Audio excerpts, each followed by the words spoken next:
冠状动脉心脏病也就是俗称的冠心症，有可能是慢性的急性症，或者是危急的急性心肌梗塞。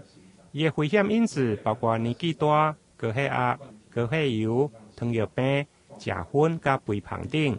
加上最近天气常常变寒，心血管疾病发生率嘛对咧增加。因此，基比医学中心心脏内科医师黄胜忠呼吁，民众要注意保暖，避免血压的常常变化。天气气温变化其实蛮大的那冠心症跟一些心血管疾病的发生有增加那及早的预防其实是很重要的那像一些危险因子的预防比如说血压的控制、血糖、血脂的控制然后减少抽烟还有一些像是可以增加一些运动减重等等这些都可以改善我们的这个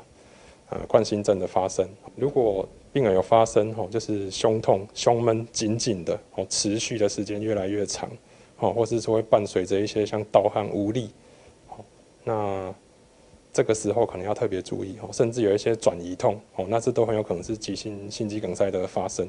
尤其是越难控制跟时间持续比较久的这种那就是更危险的状态。医师强调，预防心血管的疾病，重要的是要养成规律的运动加控制饮食，尽量少盐、少油加少糖，控制血压、血油加血糖等。